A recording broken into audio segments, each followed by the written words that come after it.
Барлықтарыңызға қайырлы күн достар, менің каналыма қош келдіңіздер. Каналға тіркеліп, видеоға лайк басып кетуді ұмытпаңыздар. Бүгін сіздерге жылы судың адамның ағзасына қандай өзгерістер әкелетіндігі жөнінде ақпараттармен бөлісетін боламын. Ендеше видеомды соңына дейін қараңыздар. Қара судың пайдасын айта беруден жалықпаймын. Су өмір көзі. Судың адам ағзасына пайдасы ұшан теңіз. Оның бір ғана емес, бірнеше пайдасы бар. Күнде таңертең ұйқыдан тұра сала, жылы су ішсеңіз, ағзаңызда мынандай өзгерістер болады. Бірінші, ағзаңыз тазарады. Түнде ағза демалады, білесіздер. Демалумен қатар, ағза токсиндерден тазарады. Ал аш қарынға жылы су ішу бұл процесті жеңілдетеді.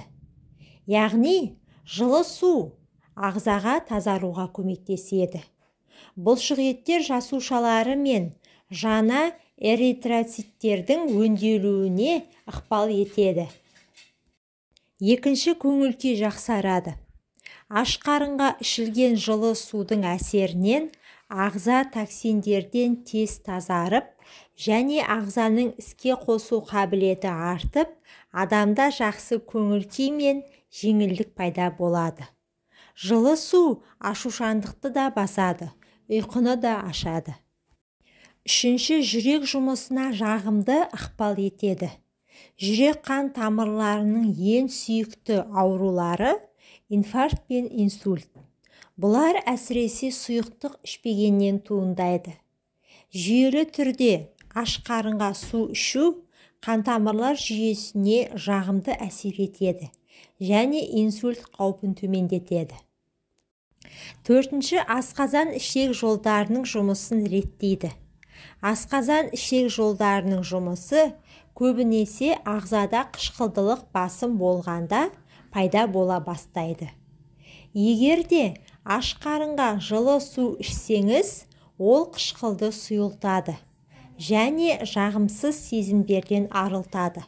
Содан кейін асқазан таңғы асқа дайындалады. Бесінші, зат алмасу жылдамдайды. Су адам миына қалай әсер етеді?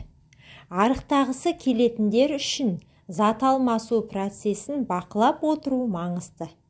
Егер ол баяу болса, жылы су тездетуге көмектеседі.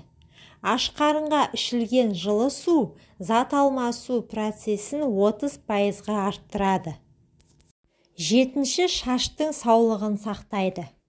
Ағзаға су жетіспесе, шаш та өз түсін жоғалтып, табиғи саулығын жоғалтып, ол да зардап шегеді. Жұқарады, шаш түбіндегі тері құрғап кетеді. Сондықтан да шаш саулығы үшін де су керек.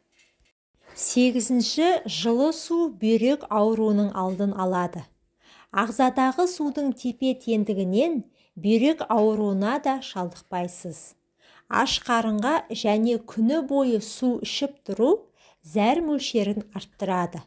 Соның есебінен бүйректегі болуы мүмкін минералдар сұйылады.